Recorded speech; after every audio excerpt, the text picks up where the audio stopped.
Pardon me and my tone. You can't step to my throne. They ain't working like me. I did this on my own. You asking where we been, huh? I don't know where to begin, huh? All this dirt on my skin. I just came here to win. I'm more than a man, I'm a monster. Somebody call a pastor, doctor. I got a 6 sense for imposters. So now I'm coming for the whole roster. It's not a game, why you playing with me? You could double back, lose track, try and hang with me. It must be in my veins, something you can't tame, cause I break the chain. Can't control me. I got the power. Welcome, Talkin VAWLS Network. My name's the Indy Kid. I'm Dauber. 64-50. Tennessee defeats LSU tonight. A nice bounce back win. Good win for Tennessee tonight. Beating 13th ranked LSU.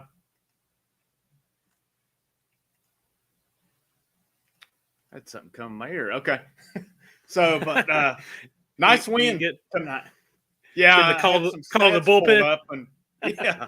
Had some stats pulled up there and a video decided to play in the process. So I apologize for that, guys. But nice win for Tennessee tonight. They got up 11-0 and never looked back. And there was a couple times where I felt that they were getting a little too 3-point heavy, and maybe they were letting it slip away. And then that, but their defense was excellent tonight. It was not good the last time they played LSU. And Euros. The guy just keeps doing his thing. He's not taking any crap off teams, and he's producing right now. But overall, opening thoughts, what do you think? It's a good win. Good win.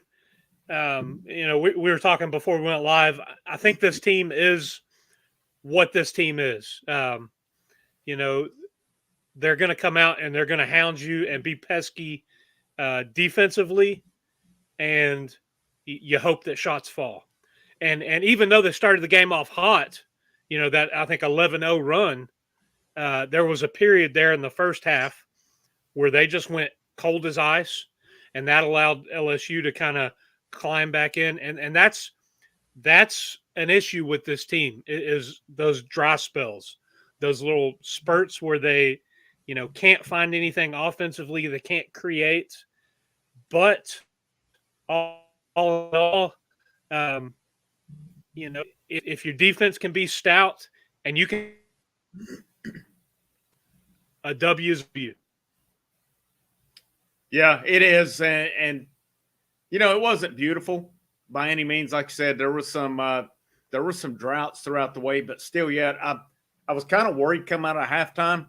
The way LSU closed, of course, Tennessee got the tip in from Huntley Hatfield right at the buzzer in the first half. I didn't think I felt they were kind of lethargic to end the first half, but then they come out and they got after it.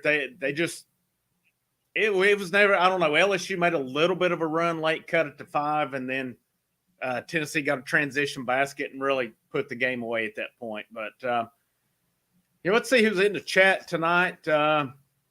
Will Murley, what was the conflict at half? Went and watched fourth of the Titans game. I saw that we talked about this before we come on. And if any of you guys in the chat know everything that come out of that, let us know. We were talking, we both saw it. What they said something about technicals, but I did the same thing. I went and watched the end of the Titans game as well. And when I turned it back on, it was 18 minutes into the second half of the basketball game. So I kind of missed what happened there. So if any of you guys were watching it and know what happened, let us know in the comments. Not sure if it was double technical, if it was on one team or what. Landa Murrell, here go the refs. I wish fan would hit Will. Man, Will Wade is, gosh, how he has a job is laughable still yet after what he's done, but he is the most annoying coach that Tennessee faces. It's not even close. For sure. I would have probably put Penny Hardaway with him, but ended up not playing against him. John Hill, they need to shoot better, but they looked a lot better, especially the second half. Yeah, absolutely. Craig J. Salute Talkin VAWLS, wipe your feet and smash the like button. Undying Voice. Can we just agree Euros is the most improved, very well MVP of January? Yeah. Cannot agree. I made the comment to Dauber before we come on. Said, I never thought I'd see the day with this current team where Euros was outperforming John Fulkerson. It's here, and he's had some big moments. He was big at Vanderbilt. He was big again tonight. Hats off to him. And I thought it was interesting how when Euros come, he transferred from Arizona State. People were expecting a lot, and it wasn't. And Barnes was talking about him after the Vanderbilt game, and Roy talked about how it kind of sounds similar with Huntley Hatfield. Kind of wasn't buying into what Barnes wanted. But then he realized his role. He balled in, and things have started to take off. He knows his role in the team. And he said that, he is the leader of the team, and his teammates just absolutely love him too. So I tell you, that's one thing about him that I can say has been consistent is he's one of the first up off the bench, high-fiving people, always encouraging, taking up for his teammates.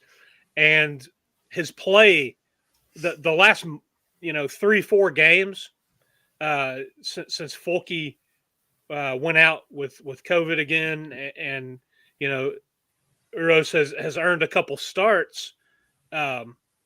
It's really gone to that next level. I like the attitude and swagger that he's carrying right now. He's not playing like the soft 7-footer that we've seen previously. He's kind of getting down there, mixing it up a little bit in the paint. And he's not getting pushed around, man. He's got a couple of technicals, got a couple of, in people's face. You kind of like to see that from him. I love it. Yeah, I'm with you, man. He's played soft, it feels like, for a pretty good while. But I don't know. His confidence is sky high right now, and I think it's making a big difference. He's not afraid to mix it up. Hats off, man. Sometimes, especially like against Vanderbilt the other night, Vanderbilt was trying to get some cheapies in on them, and it's specifically Euros and Vescovy. They didn't take it. Yeah. They didn't back down from it. And Euros set the tone early tonight, too. He kind of got in there pushing LSU around and pretty much let them know it ain't happening tonight either. I think he kind of threw him off, but his improvement has just been easly the most improved player on the team. He's getting rebounds. He's actually contributing points. What did he go for tonight? 10 and he's 10 and 6. No. 12 and 6.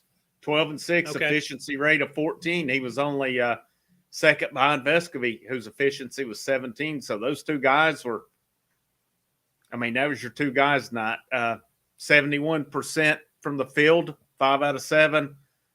Had a couple nice plays, and that was only in 24 minutes. I'm sorry, it's 28 minutes. And you can tell he played 28 minutes. Looked like he just come straight out of the swimming pool at the end of the game. But he earned it, man. I think the last 2 games, he's really been the MVP of the last 2 games. You're getting Vescovy. I still maintain it. May not be the most talented. Vescovy is the best player on this team. He's the catalyst for this team. Let's see what else we got here.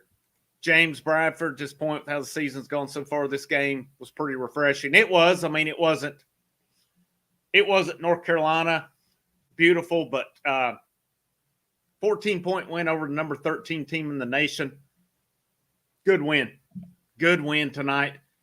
I just think this team is what it is at this point. They're going to rely on defense. You got to hope they're hitting some shots. Looks like they were about 35% from three-point land, 35.7, and they were 43% from the field, 18 assists, 34 rebounds.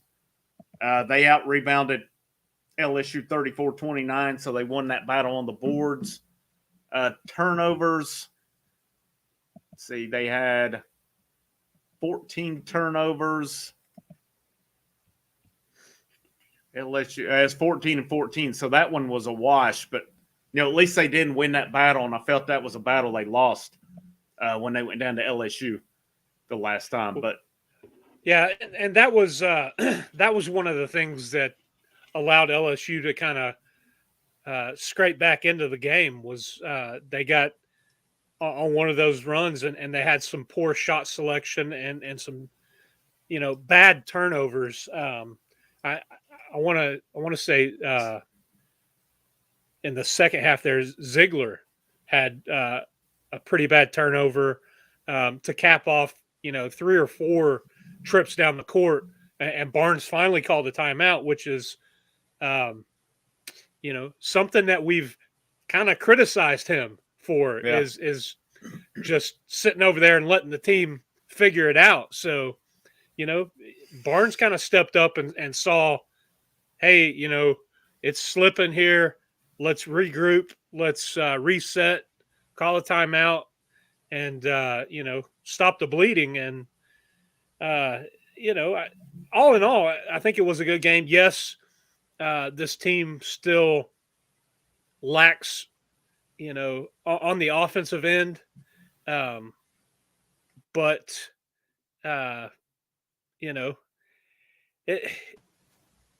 it shows you that they can go out and play with just about anybody when they're playing well. Yeah, it does. Totally agree. John Hill for $20. Thank you very much, John. Those games make you sleep better. They played some hard defense and some good offense to go with it. That was one of the more well-rounded performances they've had in a while. Didn't feel Vanderbilt was – they had their moments with Vanderbilt. They pulled that one out. That was all that matters. But, hopefully this is a confidence booster for this team as well. If I'm not mistaken, they had lost, 4 in a row to LSU coming in? I think it is. Or maybe I dreamed that. I don't know, but I feel like that was the case. And I think they've only beat them once since Wade's been there. Okay. So I'm thinking it's 4 in a row they had lost. Maybe I'm thinking of something else, though. Let's see. Had a pro wrestling guru for $2. Euros is the savior of this season. Man, I still, I'm kind of just flabbergasted and amazed because you made the comment, one of the first shows of the year, if we're relying on Euros and Kamwa, might be a tough season. Man, Euros is stepping up big right now. And I love it. Like you said, hats off to him. Yeah. It's like I said, Barnes talked about it earlier in the week, really praised him for the work he's put in. That this didn't happen by accident. And I think any of us who's watched him over the last 3 years knows that there has to be some work going in, just because we talked about it, the times he's gotten pushed around and stuff, and he's not taking it now. I love it. And that's what Tennessee needs. I would still like to see them go kind of smaller around him, though. I think Barnes, that's one thing. I still don't think Tennessee's set up to go with 2 bigs. I just don't think their bigs are consistent enough in these games to do it. I'd love to see more of, if Euros is your main guy, I don't see right now, there's none of the post guys playing better than him. So go with him, and then maybe you've got James Vescovy, and then whatever combination, whether you go with Chandler and Ziegler or Powell or whoever. I would like to see them try that a little bit and see how it could work. I did notice tonight that when Powell was in, he didn't seem tentative like he has the last month or so. And, I don't know if that just is because he's on his home floor or what. But I feel like he's been a little more looking for his shot the last couple of games. Looking to shoot. So, yeah. That's the one thing, though. Guys have to know when he's in, he's a catch and shoot rhythm guy, and more times than not, he gets a bad pass. It takes him off his mark, and he can't set his feet and get into the shot. and I think that's part of what has hindered his shot attempts the last little bit as well. All right, double technicals on the assistant coach. I know I saw LSU's coach running his mouth. I wasn't sure what else happened on that. Let's see here. So John Hill again for 5. Thank you, John. The technicals on our assistant coach, and there's yapping at each other right to half. Okay.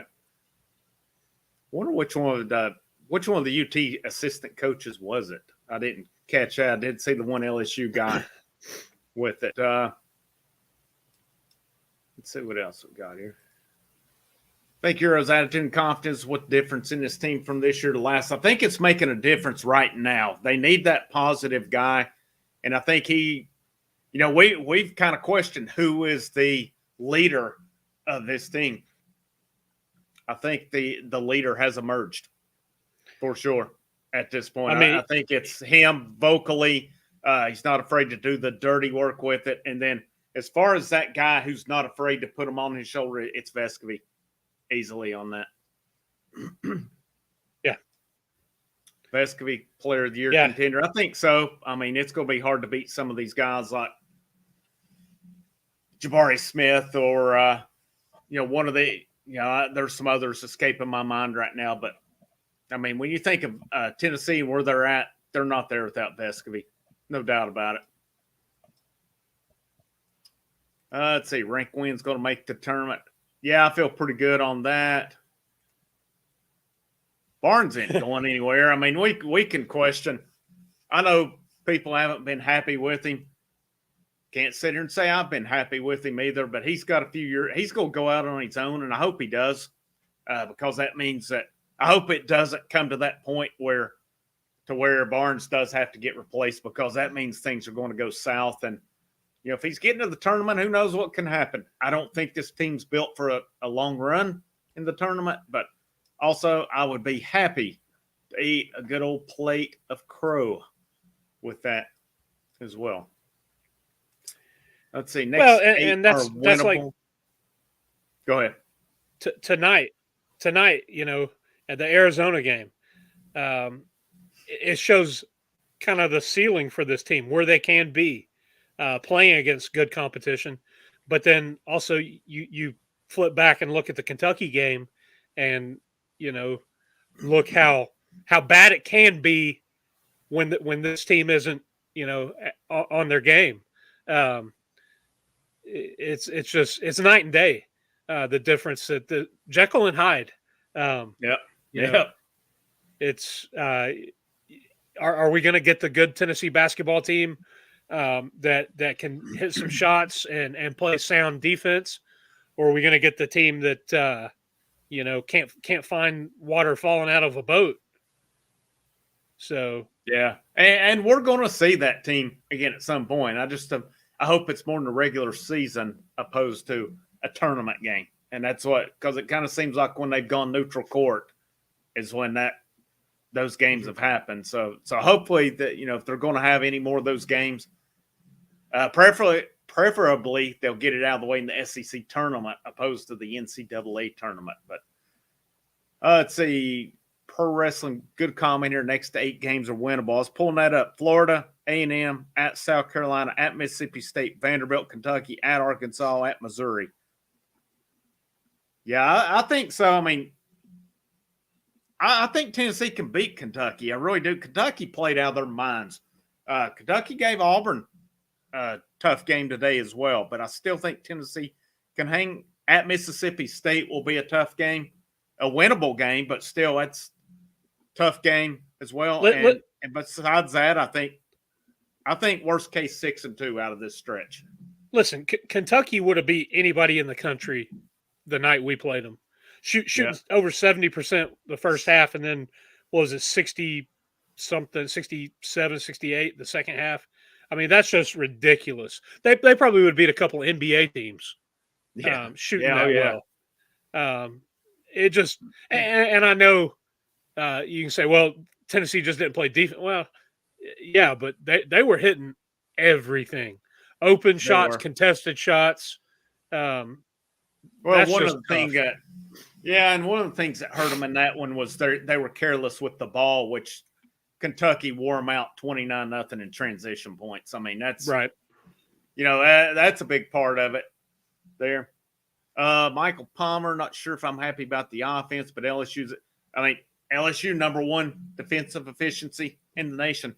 Scored 64 points on them. I don't think it's too bad. I'm pretty happy with that, to be honest. And I agree with that. Can't say that the offense was fantastic, but it was better tonight. It was better than it was against Vanderbilt. It was better than it was against Kentucky. It's been better than it was. It's still got a ways to go. But like you and I talked, off there, this team is what it is at this point. I really think it is. And they're going to be reliant on the three. I like that they were getting it in a little bit more inside, it seemed like, as the game went along. But they just have those stretches to where they're totally reliant on the three-point shot. And I think that happens, especially if they knock down 2 or 3 out of the gate, then all of a sudden, okay, we're hitting tonight. I agree with this one as well as Meter.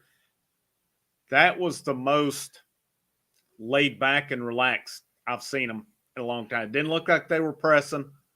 Weren't worried if, guys didn't look scared to make a mistake. I thought they were much looser tonight than I've seen. I think they typically play like that in Thompson-Boling. I think at home they are, just relaxed and in their comfort zone. But like you said, put them on the road or at a neutral site, and it's kind of a crapshoot. Yeah. Let's see. The only team to have over 35% from three. Okay. Not bad. Not a bad night. I mean, again, it was 36%. That's a respectable night from 3-point range. So that would have put them looking stats. Let's see. Chandler was 1 out of 5. Vescovy, God love him, 5 out of 11 from threes, which that's 45%. I mean, that's an excellent 3-point percentage. James, 2 out of 6. Powell, 1 out of 2. Ziegler, 1 out of 4. Man, I mean, once again, Vescovy, man, this dude's just a cardio freak. 38 minutes. Yeah. Didn't look like he'd played a minute tonight, but yet he's played 38 minutes. Chandler, 32. Euros, 28. Looked like he came out of the swimming pool. James, I mean, he was questionable coming in. 24 minutes tonight, 5 rebounds, 9 points. I thought that was pretty good to see. I saw a tweet. I can't remember who it was from, but said he was out there the entire shoot around. So I knew that was good going into the game with him being questionable. Because I think this team really needs him out there. They need his athleticism. We've talked about it before. James has lacked a little bit that you would expect a kid coming in with his caliber rating, production offensively. He's not been where you'd expect a 5-star to be, but man, he does everything else. So he defends, he rebounds. He's super athletic, and you got to have guys like that out on the floor. Yeah. I think since my team, I'm just rooting for teams with no Super Bowl wins at this point. Yeah, not to go off topic too much, but the Bengals have wore out teams I like, the Raiders and now the Titans. So, and I don't have anything against them, but man, they're trying to make a case for me too. Let's see here. Barnes, a Hall of Fame coach. Who would you replace him with that would be better? That's a tough question on it. I mean, with him, it's easy to say, well, Barnes needs to be replaced when things aren't going well. But if you're going to replace a guy, you obviously want it to be an upgrade. I think a lot of times at this point in a season, you don't know because, I mean, look at Bruce Pearl when Tennessee got him. He was kind of an unknown all of a sudden where he was at. They go on that NCAA tournament run. He becomes Tennessee's coach, and the rest is history. I mean, say what you want about the guy. He's one of, if not the best coaches in the whole country right now. So, but I think if it were a case with that, maybe you don't know at this point, really. On the flip side, though, how many guys have taken, a small school to the tournament, had a big run, and then got that gig at the next level and not panned out? Yeah. I mean, it's gone both. I'd say it's about even. Honestly, I mean, the guy at USC has really got them rolling. He came from, Florida Gulf Coast. You got Oates at Alabama, come from Buffalo. I mean, there's but Right, for every one of them, you can turn around and say, well, there's a failure. Yeah.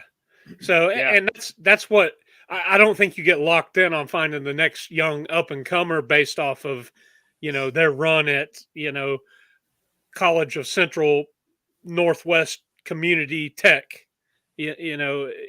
just because they get hot and win a couple games on a weekend doesn't make for a career at coaching, in the SEC. No, you got to look at the body of work over time, not just one out of the blue window. I mean, you look at some guys just off the top of my head, like Steve Forbes, JUCO, went to ETSU, and man, the years he had there, that was so disappointing, obviously with COVID in general, but I really thought ETSU was going to make some noise in the tournament that year based on that team. And then, of course, he goes to Wake Forest after that. But, his body of work at ETSU and at JUCO got him to Wake Forest. Right. Bruce Pearl, you can look at his body of work. Yeah, you don't want a guy who's had one hot streak. More of these guys, it's a body of work, and I think that's what you look. I mean, ideally coming in, I would have thought Wes Miller, who's now at Cincinnati, that UNC Greensboro program, them and when Forbes was at ETSU, kind of was back and forth splitting that. So I think they're going to have a few years. And, I mean, Kim English has been mentioned, but Kim English is going to have to put together a body of work to get. As a head coach, right? As a head coach to get that. Let me hit this real quick. Evan Counts, $9.99. Thank you very much, Evan. Great win, but LSU's off now. I feel like they were at full strength. The game could have had a different outcome. Hopefully we can take this moment to Texas. LSU was missing their point guard, Pinson, tonight. No doubt that affected them, but Tennessee was off when they went to Baton Rouge as well. I mean, we could go. I think Tennessee had something to do with that tonight. Now, would they have had Pinson? Would that have made a difference? Possibly. But was that not the game that Fulkerson and Chandler missed? No, that's Alabama. That was Alabama. Okay, yeah. But I mean, Fulkerson was just coming.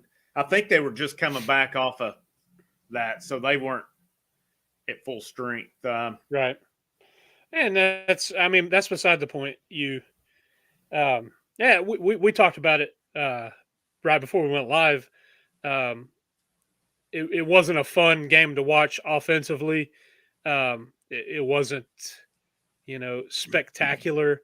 And I think LSU did a whole lot to help Tennessee, be it folding under their defensive pressure or just shooting pretty bad and bad shot selection. That was one of the things that I think LSU could hang their hat on tonight was they took some really poor shots and missed them badly. They did. Yeah, I thought there were some, they had numerous ones where they would kind of dribble a step and then it'd be like a step back three with somebody right on them. Their selection and, hats off to Tennessee for, for all the talk about LSU and their defense. Tennessee's still top 6 coming into tonight. They had dropped a little bit after that Kentucky game.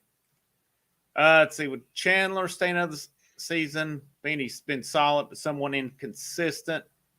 I don't think Chandler's a lottery pick at this point. I think that's unless, he finishes the year strong, and it's not out of the realm of possibility that he can be, but all the mock drafts I'm seeing has him in the 20s right now. But as far as if he stays, I don't see it. I don't see it. Could he use another year? Absolutely, possibly, but I don't see it happening. Yeah, I think you go first round. You're not coming back.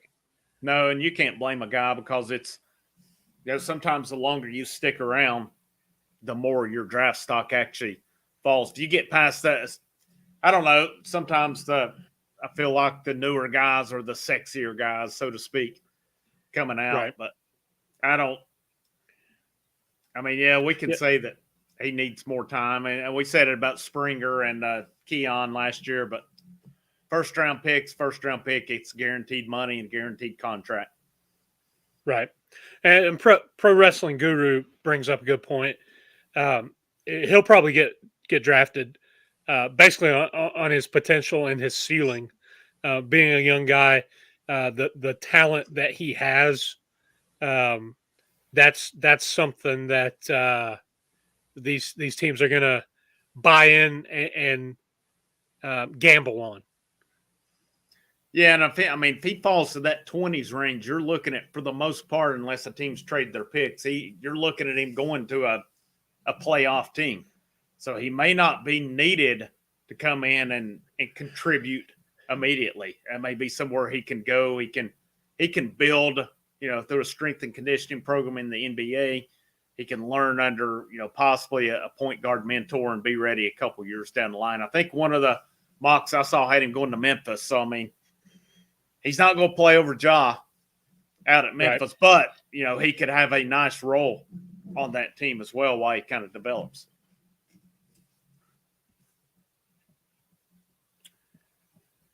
Let's see. How can he go yet? Not Vescovy. I think Vescovy, I'm curious to see. He toyed with the idea of going pro last year. I'm curious to see if he does it again this year as well. Haven't seen him on any mock drafts, but I know that they talked about that he did think about it last year. So maybe he starts to creep up the board. I think he could play a nice role on the team because he's a good shooter. Obviously, his cardio is through the roof. But also, it'd be nice to see him come back next year. I think Chandler and I think Fulkerson, I think both of those guys you can count. Obviously, Fulkerson's definitely gone. He's a super senior. I think Chandler, I don't think there's any way he comes back, especially him being a potential first-round pick. Other than that, hopefully there's no losses next year. I seen something a bit back about Huntley Hatfield possibly taking a two-way contract and going. I don't know if that's something he's guaranteed. That's one thing, but otherwise he's not ready for the NBA. And I don't know. I kept thinking he's the key to all this. I don't know if it's going to be this year with him. Maybe a year he buys in and it's next year. But, they're giving Huntley Hatfield a little bit more leash, but he's still – he's not taking the ball and run with it. 15 points, 1 out of 3, not had that tip in for the half. He did have 6 rebounds tonight, only 1 turnover. Only 1 personal foul. Efficiency was his efficiency was 7, which is not bad, but definitely, in my opinion, not a guy who's ready to go even for a two-way contract. But we'll see if it's something he's guaranteed. I'm sure it'll be something that's hard to turn down as well. Yeah, absolutely. I think that's dead on. These guys will get their evaluations and make a decision from there. Like you said, Vescovy was toying with the idea last year. Of course, he played in the international NBA development, whatever. Yeah, it was something he played in. I'm not sure what it was. So, and guys, at the end of the day, like we've said, I think Chandler, just solely based on his potential, and you've seen flashes of it, and that is what these NBA teams want to get, is somebody that has that talent and ability, and they're looking on them to, hone that craft and get that production night in and night out. And I think that's what they gamble on, taking somebody like Kennedy Chandler Even if he falls down into the 20s, at that point, you're still looking at that potential, not necessarily, a lottery guy is a guy that is already doing that stuff night in and night out in college. And he's just not there yet. Yeah, and I mean the thing with that as well with Chandler, even if he goes into 20s, there's teams in that range who need point guards. Yeah, in the NBA. I mean, especially you get a team like the Lakers don't have any picks because they mortgaged the whole freaking future away. They got their one title out of it, but it's not coming again anytime soon because they keep loading up on the has-beens. But the Clippers, I know right now are having point guard issues. And, that's a team that will probably be in that range. And God forbid you get Keon Johnson and Kennedy Chandler there. I can't pull for the Clippers, but that's the way it normally goes in the NFL. All the Tennessee guys go to the AFC West teams other than the Raiders. So. But let's see here. Brian Rhino. Cool name, by the way. But do you think that we overhyped Fulke just like we overhyped some guys in football? I think we looked at Fulke thinking he was the Fulke of 2 years ago. I think that's what everybody keeps saying, that guy who was on that hot streak. But well, and the other thing is he's a Tennessee kid, and when he is at his best and not hampered by injuries or hampered by COVID or, recovering from COVID, the motor that he has, the effort that he gives, and the grit and heart that he plays with, he makes him one of those guys that's just fun to pull for. And you hate, I'll put it this way. I hate seeing this year unfold for him, knowing that he pretty much only came back because he didn't want to go out the way he did in the SEC tournament by injury, not being able to play in the NCAA tournament. I hope that he goes out. I'd love to see this team make a run, win a SEC tournament championship, make the tournament and have, a run where they're playing the second weekend, a deep run that would, seal his career. He's probably going to go down as one of the most liked Tennessee basketball players. And I'll tell you what, there's a freshman kid down there right now from New York that is on a lot of people's radar, and just because his hustle and his motor, Zakai Ziegler, man, you can't say enough about this kid. The play he made against Vandy the other night, tight game going down to the wire, and Bates, the guy throwing the inbound pass, and steals it. Takes a charge tonight against one of LSU's big men. Just stuff like that. It's really cool to see this kid who reclassified to come this year out there. And, I said when I went down the Saturday that Tennessee played Ole Miss, they did a basketball open practice, and dropped by the gym and saw the team play for a bit. And I said, man, this kid, this Zakai Ziegler, is going to be something to watch if he gets playing time. That was my only caveat, my only concern. Would he be able to crack the starting lineup? And lo and behold, he's been one of the mainstays, and he's been putting up some pretty good production. And I think it helps Kennedy Chandler's game when he's in there. Yeah, it does. And he's had like you said, he had the big moments against Vandy. He had one tonight. I think LSU had cut it down to, I can't remember what the score was. You and I were both on. It was when Euros blocked that one off of the glass, and they took it the other way. And I think Vescovi drove in and kicked it back out, and Ziegler hit that three. I mean, I felt that was the backbreaker for the game. Right. I felt they never looked back after that. But we've said it over and over. What a find that he was. I mean, and Well, I agree with you. I think had no offers. I'm pretty sure. and Tennessee then was he one went down to of the the Peach first. Jam, Yeah, which is down here where I live at, right down the road from where I'm currently teaching, Peach Jam, and went down there and impressed. That's one of the top tournaments in the country, and the rest is history. I mean, like I said, Fulkerson, he's going to go down as one of the most loved, like Tennessee players, but people are already very fond of Ziegler as well. Man, this would be my dream scenario on it, but unfortunately, unless the Lakers can package some, I don't know what they could do to get a first-round pick, but they've mortgaged the whole farm for Anthony Davis. It did pay off in 1 year, but now they're strapped.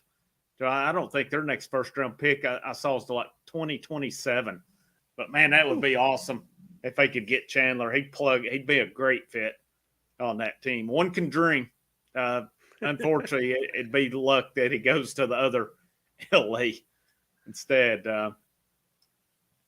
Let's see. Have not heard anything else. The only thing that I've seen is basically what I made the video on, that Tennessee seems to be one of his top four. That's a very quiet recruitment. When I've heard them talk about it, they say that LeBron, I guess Bronny and all, they're trying to keep that one close to the vest. So it'll be interesting to see if he goes out on visits and stuff, if the circus starts at that point. But yeah, I still maintain if Tennessee can get him, bring him. I mean, if he can play, he can play, bring him. I mean, even though I think it would absolutely come with a circus, but it gets a lot of eyes on the program, and that can't be too bad. Get you more primetime games.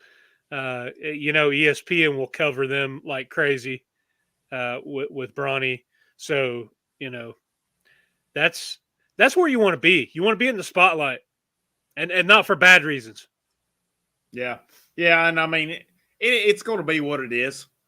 And wherever he goes, I don't know that Tennessee gets him. I don't know, but, the fact that they're mentioned in there tells me that they are a contender for him. I think when I saw it, he's not rated like a top 5 or top 10 player. It's more, if I'm not mistaken, top 100, which is still a good player, obviously. But, he's not going to be his dad. And that's one thing, if he comes in, that people need to realize he's not going to be his dad on nor off the court. So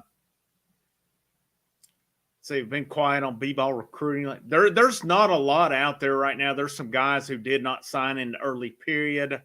I know Judah Mintz, who was committed to Pitt. I know that name was mentioned. I haven't heard anything else on that, though. So we'll be curious. I know there's not many spots available. They got BJ Edwards coming out, and the only known is that Fulkerson's gone. I feel confident there will be more than that, though. Of course, I'll say it's pretty much a foregone conclusion that Chandler's gone. I think who else may decide to hit the road too. I think there's a chance you see a couple guys hit the portal and transfer out.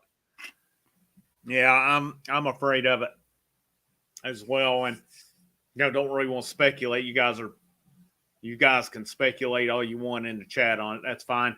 I have my thoughts on guys who may or may not go. I hope they don't, because I think there's going to be some opportunities on the inside next year, and that's where, without naming names, that's where I'm kind of thinking they may lose some guys at.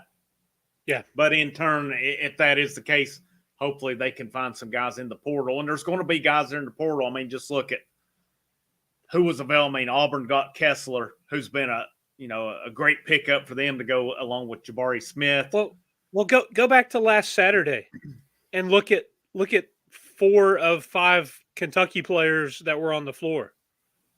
They were all transfers. Yep. Yeah, Kentucky's gone more that route, so they've kind of come around to, which I think they've got another top-notch class this year, but still yet they went out and got production out of the portal. Mm-hmm. Tennessee, I feel, needs to do the same, and they need to get guys who are going to fit. I love the Powell pickup. I just don't. It's not so far. It's not fit. I mean, fortunately, he's a sophomore, so there's still plenty of time with that for him to get more acclimated, for him to get more comfortable. Yeah, I mean, who knows at some point. If I don't see Barnes hanging it up anytime before his contract's over, but, there may be a point where he says he's done with it too. You just never know when you're getting close to that age with him. But he, fortunately, he seems to still be in good health, has a good mind for it still yet. I mean,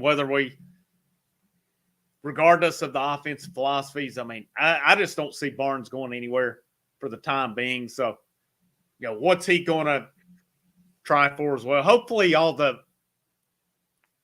the big guys come back next year, take that year of development and see where they can go. Because I really think there's going to be some opportunities there as well.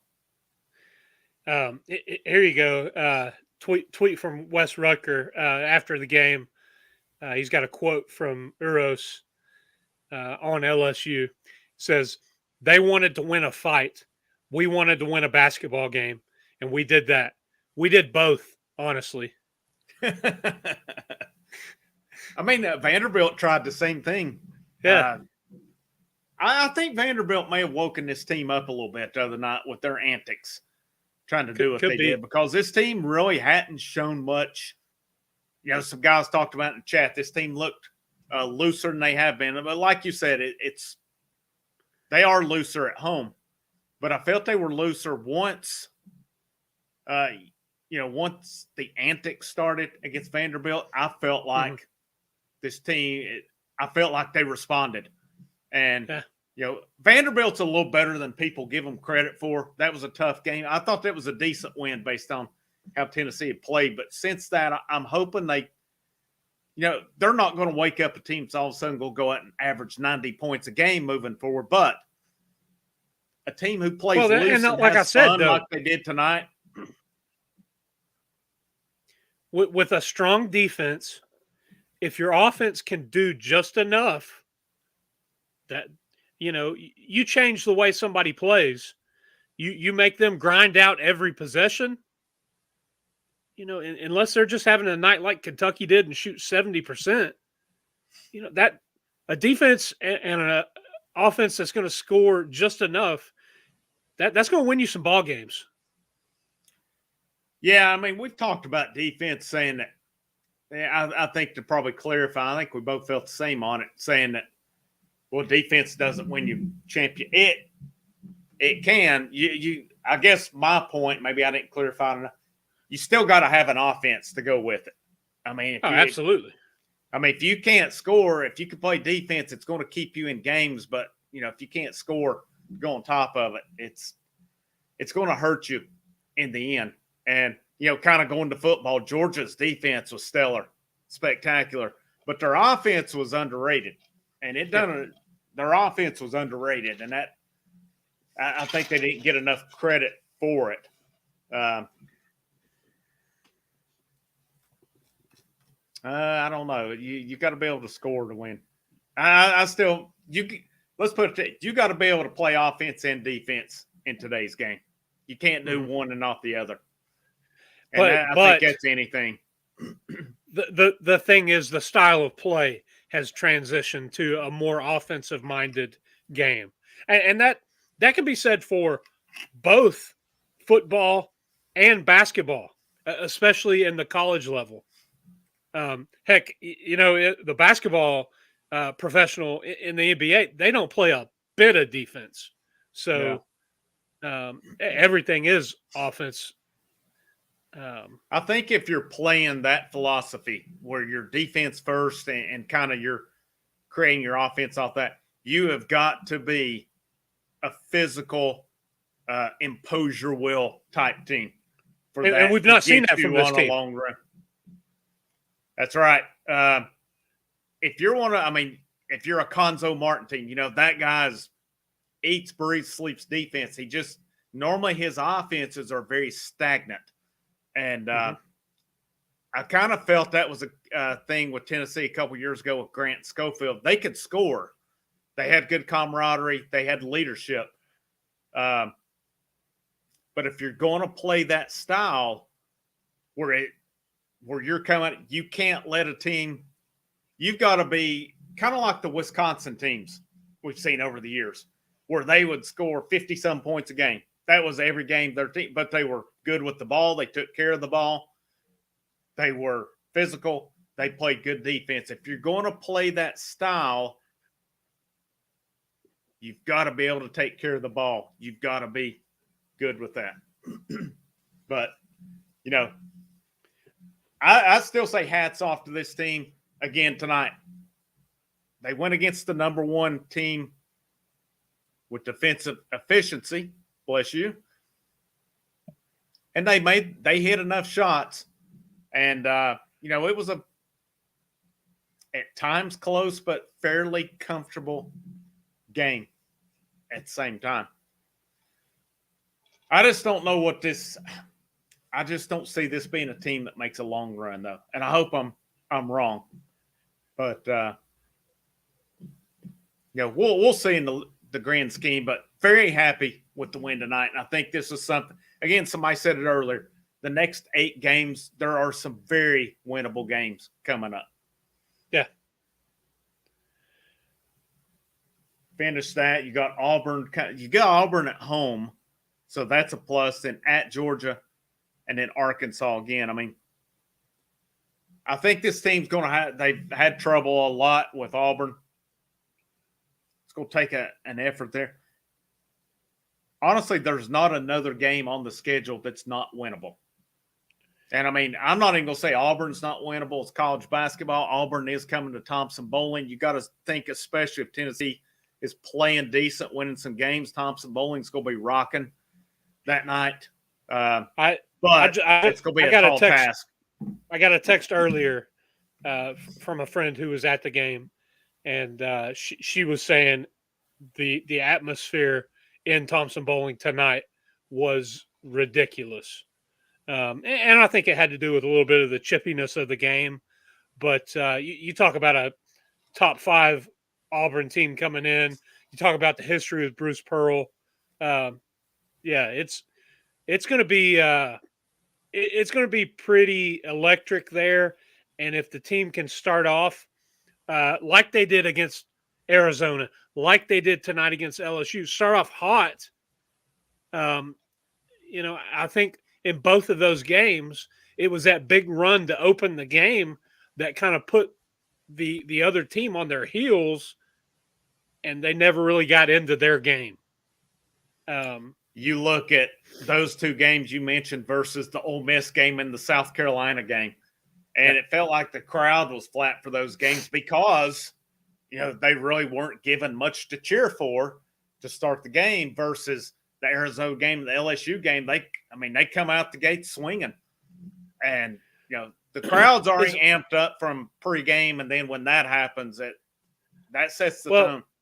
We've had a couple people talk about it in the chat before, bring it up, and it may be worth bringing up again.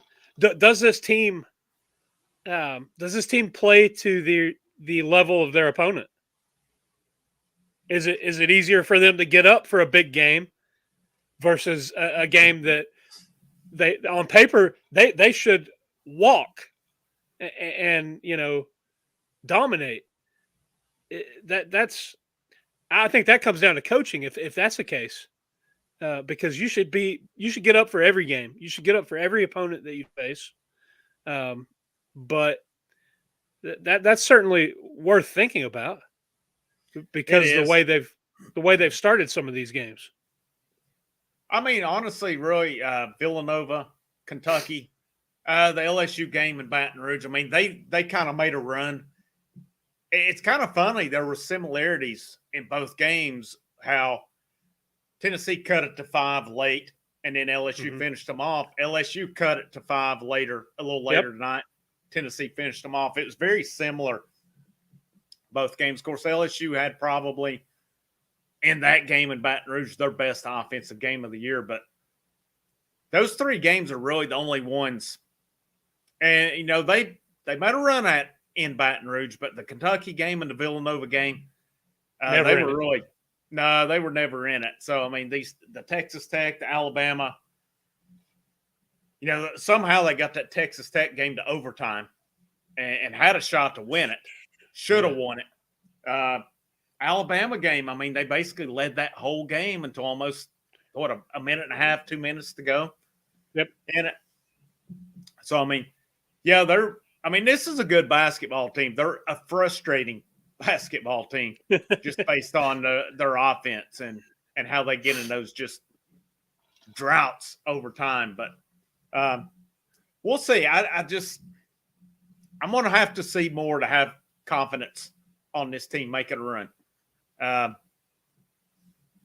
No, we'll see. I think right now, I think they're probably about where they were last year, around a 5 seed. Those 12 seeds are dangerous, because what you're normally getting is a good mid-major who's dominated their conference, strong conference tournament, or you're getting a bubble team who's coming in hot, like Oregon State last year, who got red hot at the right time. A lot of times that's what you're getting with the 12 seed. That's probably one of your most common upset games in the tournament. So hopefully they can – I would honestly rather see them in that 6 range than I would the 5 range. They've had better luck with that seed as well. I mean, think about their Elite 8 year. They were a 6 seed.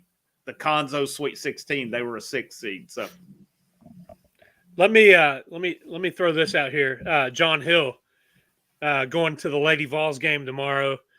Said he's going to be wearing his Talkin VAWLS shirt. Awesome. Throw out a tweet or drop a picture on Facebook of you at the game in your gear. We love seeing that stuff. Yeah, awesome. Yeah, let me highlight it here. Oh, let me correct myself. I was wrong. When they went to the Sweet 16 with Conzo, they were the 11. They had to play the play-in game that year. So anyhow, same range that in the bracket. That's been a good bracket for Tennessee along that range. Right. Yeah, John, Tennessee Lady Vols, number 5 at 13 Georgia tomorrow. Lady Vols are rolling. One loss on the season, man. They are rolling. Hats off to them. We'll see where they get to this year, but Kelly's turn this thing around in a hurry, and hopefully it's good to see. Yeah, it is. It's been a while. I mean, ever since Pat left, the program's been underachieving, up and down. Yeah, up and down, and I guess that's one of them you got to give the devil his due. Hats off to Fulmer. He hired Harper, brought her in, and I know there was some question. Well, she just brought in because she was a Lady Vol, but she's getting the job done right now. Yep. Kind of see if they can big shoes to fill there, though. Yeah, absolutely. But she was a heck of a player back when she played, and doing a heck of a job now. So hopefully that thing keeps rolling as well. But we are at the 58-minute mark. We're going to go ahead and wrap this thing up. Any final thoughts on this one? Not really. Big win. We'll take it. Anytime you beat a ranked team, it's a good day. Bummer that the Titans didn't pull it out. Let's watch the rest of the NFL playoffs, and we'll be back. Tuesday night? The 26th. It's going to be Wednesday. Wednesday night. Unless I'm just an idiot and can't read a calendar, which there's probably a little bit of truth in both of that. But that is Wednesday. No, so it's Wednesday. So Tennessee plays Florida Wednesday night at 6 p.m. I don't have a TV listed. I would assume, it being 6 p.m., I would assume SEC Network on that one, but not for sure on it. But we will be live with you directly afterwards. We'll see about the Texas game. We've kind of talked about that one a little off camera. We'll see if that one's possible or not, where we're able to do that or not. Dauber got some surgery coming up this week. Is that right? Yeah. I'll be having some surgery on Friday, so Saturday's kind of up in the air how I handle that and all that for me. So hate any that guys. that's a big game. So Any of you guys that pray, say a prayer for Dauber. If you don't pray, at least think of him. Hope everything goes well with that. But we'll let you guys know on that. We'll decide by Wednesday night whether we're going to do something or whether we'll just do a video to cover that. But we appreciate you guys tuning in with us. No, Joel. That's already taken place, and I had to have two of those. So, oh gosh, having hernia surgery. So, let's see. JCB says ESPN 2. Thank you, JCB. I was looking on 24/7. They didn't have that one listed, actually. But let's go wrap it up for us. He's Dauber. I'm the Indy Kid. It's nice to be able to have a show after a win against the number 13 team. Nice job by the Vols tonight. We'll see where this goes from here, and we know it's time to time to shut it down. Yeah, the hookers are here. It's time to go. So you guys take care. Have a good evening, and go Big Orange.